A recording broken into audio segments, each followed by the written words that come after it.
Good morning, YouTube. Welcome back to my channel. Today is January 31st. It is going to be a wonderful day out. It's bright and sunny.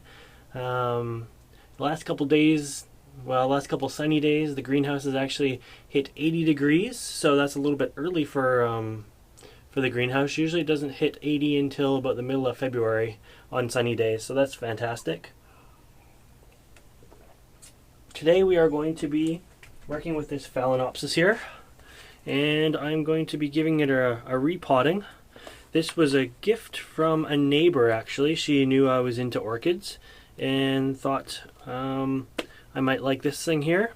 So she actually gave me a few of her orchids. A little bit longer story behind it. She was going away and they would have died if they had a estate at her house. So I received a few of her Phalaenopsis, but I wanted to repot this one with you. I fear the worst for it. It is one of those big, nice, fancy display ones, so you would have paid top dollar for it. It comes in a metal container, and there's no drain holes in this metal container, so that is first sign that it's, that something's going to be wrong here. She said that it hasn't rebloomed off this spike for a couple of years, so I know she's had it for at least a couple of years in the same pot, in the same media, whatever's under here. I can't imagine, it's such an oversized pot that I can't imagine anything's going to be too happy down there. This leaf here is a little bit loose, so we're gonna have to see why that's loose. It might just fall apart when we get down to it. I think because this hasn't bloomed, I'm gonna remove this spike altogether and let's just start it fresh and new. Remove it, get it into a smaller pot, and go from there. This thing probably weighs 6 pounds. It's just full of, I don't even know what. There's bits of bark on top, but I don't know what it's going to look like underneath. I've sprayed them a little bit with water, tried to clean up the leaves. I think some of that leaf shine product was used. I've never used it, but the leaves almost have like a waterproof coating on them, a waxy coating.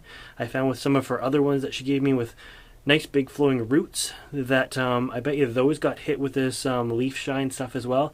I would spray the roots on them and they wouldn't even soak in water. They would just stay that sort of metallic-y silver gray as opposed to turning green when the orchid roots are drinking. So anyways, let me bring the camera down and we will work behind us and see what this looks like in here and do some much needed Phalaenopsis maintenance on this guy here. Okay, so before we put you in the tripod, I'm just going to give you a little bit of a close-up here of it. So it looks like 2 original leaves, 1 leaf that grew and it was a little bit smaller than these ones, and then this last leaf is definitely smaller again than the other ones, so not a good sign. Upon closer inspection here, going up the stem, let's see if I can focus on it, I found this little nodule here. So I think what I'm going to do, I told you I was going to cut the whole stem off, but looking at it now, I think I'm going to cut the stem just above this, somewhere about there, just in case it has a bit of dieback. I'll give it about an inch above this little nodule, and maybe just the act of cutting this piece here is actually going to stimulate this one to start growing. It looks just like a dormant bud maybe. So I'm not gonna lose the whole thing just yet, but yeah, so there it is. Black metal pot, lots of moss on it. You can see looks like there's multiple pots in there. Oh, I see a root, so there's at least 1 root there. But anyways, I'll put you in the tripod now and we'll have a look together and see what we can do with this thing. Okay, so I have a couple white trays off to the side here to contain the mess, as I don't know exactly what we're going to be getting ourselves into here. But I'm going to start with removing this moss here. Now this is great decorative moss. This is just sort of a carpet moss, and it's not good for packing orchids in, but as long as it's sterilized, it's probably fine for just a top dressing for an orchid display or that, but you don't want to actually use it in your orchids. You always want to use sphagnum moss for that. So after removing that, it looks like we have at least one healthy root, so that's a good sign. It managed to escape what looks like it's just dirt in here. There's a little pot, I guess just to take up space. Maybe it had some, oh, it's hard as a rock, this. Hard as a rock, whatever's in there. So we're going to just put that into this tray here, and that was just dirt. So there's an indication of what this thing is grown in, but I see it's in a pot, so hopefully it had some appropriate media to start with in there. It's just in one of those really cheap plastic pots that's totally flexible and non-reusable. These pots have to be so packed with media that to keep them firm that it's absolutely no good afterwards, because you never want to pack an orchid that tight in media. It's hard as a rock. I can see in here, let me see if we can focus a little better. I can see remnants of a root, but I don't know. Doesn't look like a lot of healthy roots in there, but we'll put that to the side for now. That is what the inside looks like. So to me it looks like a layer of a little bit of bark on top, and then this is literally, it's just potting mix in here. Now the orchid wasn't in that. I don't know what the orchid was in yet, but we're just gonna forget about this for a while. I'll deal with that later. I'm gonna set that on the floor, and we'll move the orchid in front of the camera now. Alright, so now we just have the orchid, which the media looks absolutely mushy and black, totally broken down. It's been broken down for years. When media is broken down, it goes very acidic, and it'll kill your roots that way as well. There was an old leaf that's just dust. It's been there so long. Interesting anyways. So I think what I'm going to do is find my scissors here. Sorry, left the camera. Find my scissors here, and make sure you always sterilize your scissors with rubbing alcohol, either when you're done using them or before you start. So I made sure that I sterilized these before I started, and I'm just going to make that cut up here. See if we can get a better view for you there. There's where the node is. So I'm going to make this cut right up here and remove that piece of the stem.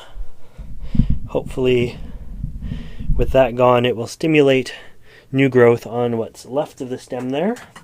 If not, no big deal, but I'll let it hang out for a few months and see what happens. I'm just removing that first, just to make it a little bit easier to maneuver. Okay, let's have a look at this. It's solid yet mushy.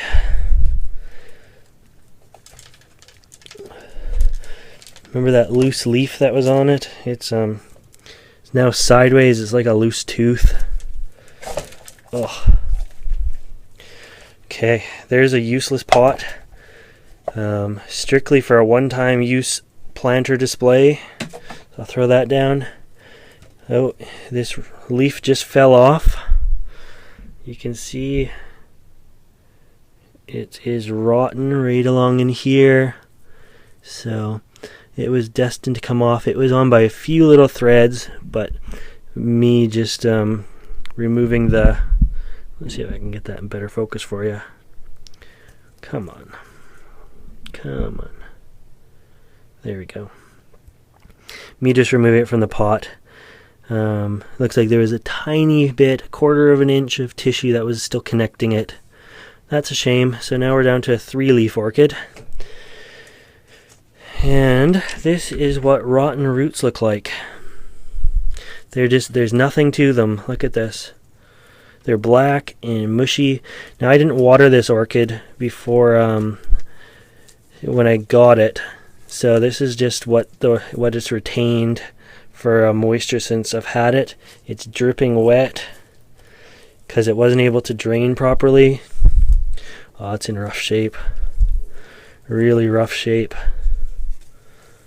Luckily there was a few surface roots poking out that weren't choked off by this moss. The moss is so wet and so tight. So I recommend if you buy these planter displays, as soon as it's done blooming, get it out of that planter, have a look at the roots, and make sure you get it out of these cheap little pots and put it in something that will let a little bit of air access it. So not only did that pot have no holes in it in the metal black pot, the cheap plastic one inside was so packed with moss and so airtight that it couldn't get any air to the roots. It held the moisture in there. This has been wet for a long time. Oh, it's just a mess. It's an absolute mess. Look at that. What a shame. Few good roots though up top. We'll be okay. All is not lost. But yeah, that is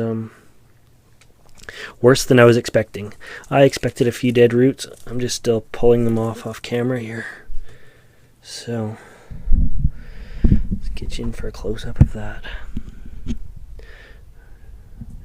And look at all the dead. What a shame.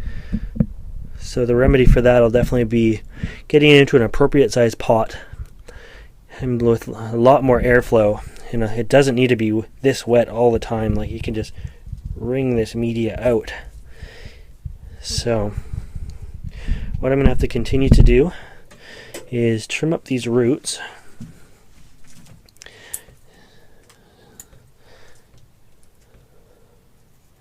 Any that are firm I'm going to leave. Any that are kind of papery and hollow I'm going to take off. Looks like they start to die about halfway down, right around here, where they actually go deep into the media. So no wonder this thing hasn't bloomed for years, and the roots or the leaves are getting smaller. Every time it tried to grow a new leaf, it had less roots to soak in nutrients. So we're just going to trim that.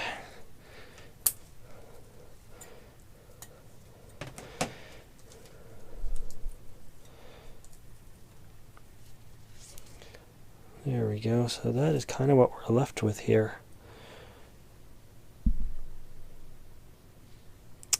A few little blackened spots, but you know, all of these little blackened tips and that, they will grow new roots out the side.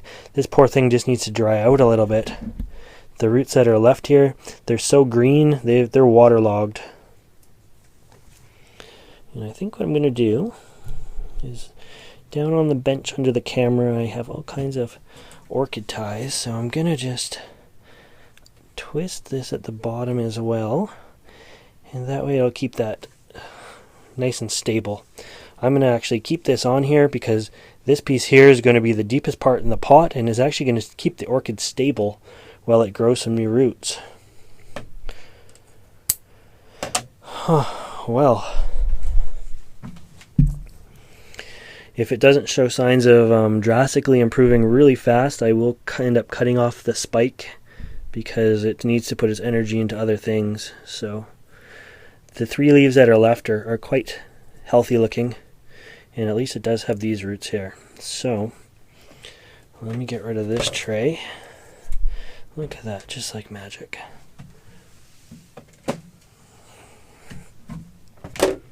So that is what we're left with out of that big display. So those displays make great gifts. They're good to receive, but you can't keep them in there for years or else the orchid will just slowly rot away. Now what I'm going to do is get out some orchid media in an appropriate sized pot. So I'm not going to bore you with that kind of stuff. I'll stop the camera for now and then get it rolling again in a second. Here's a quick shot of all the material I took out of that pot. Look at how much was packed in there. It filled up that white tray for a little tiny pot. There's the dead leaf. There's whatever that was in that pot. I'm not going to keep any of that moss. It won't be sterile. Here's a combination of rotten dirt and broken down orchid mix. And then here's the pot that it was in. Just a cheap garbagey thing. Not good for anything. Good hole in the bottom, yes, but no drain hole in the bottom of the pot, so absolutely useless. So there's a quick look at that. Now I'll get the orchid media ready to repot it. Okay, so let's get back to it. I've got all the media laid out here. Now, coincidentally, all this media came from a local Canadian company called Raven Vision. They were kind enough to send me all this media to try out. So we have some of their sphagnum moss, some of their sponge rock, and this is just the medium furbark orchid mix that they do up. So I'm going to use their stuff today and one of their pots there. I like the clear pots. You can see what's happening with the roots, and I like the fact that they have extra ventilation in them. So I did test it first to make sure that this plant was going to fit in that little pot. I'm going to do a little pot because I think this plant has seen way too much water as it is, and we want it to be able to dry out quickly to the point where it's not soaking wet all the time. So give this a little mix. Now the moss is moist, and I cut it up a little bit. The other bark in that is dry still. I use a bit of a dry mix so I can drop it in between the roots and get it all nice and tight in there. First thing you want to do is, as I say, make sure your plant fits in the pot properly. So this is going to work just fine. Now any roots, if this had more roots, any roots that are used to being in the media can stay in the media. Any roots that are used to being in the air need to stay in the air. So look at how good that's going to fit in there once I get the media in there. It's just like fits like a glove in there. So do that. Remember I said I kept this stake on here. I kept that on purpose because that's going to be the only thing that's going to really give this any stability for now. So it's looking good.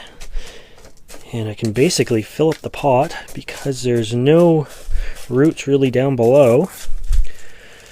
And shove the stake in there. Let's see. There we go. These just nestle nicely in. It's going to be terribly lopsided, or top heavy, sorry. So now, being these roots were on the surface, as I say, I don't want to bury them. Burying them when they're used to the air is just going to actually lead to more trouble and make them rot fast. So air roots stay in the air, media roots stay in the media. There's not a lot of media roots to start with. So this little hangy one here was definitely in the air. So if I was to shove that in the pot now, it's not going to be very happy. Although this piece was under media, that was in the moss. So fine balance, I guess. There we go. The sphagnum moss is going to retain some moisture. All the bark and pumice and sponge rock is going to add to the aeration of it. I want to make sure that it's fairly tight in there. You're never going to be able to pack this stuff like you could pack the sphagnum moss. Sphagnum moss packs so tight, it's just ridiculous. If you have a big plant that you need to support and you're supporting it with sphagnum moss, it has to be so tight in the pot that it's never going to breathe. So there we go. That looks reasonable.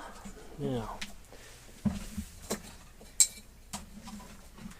run off camera for a bit and grab something to support it.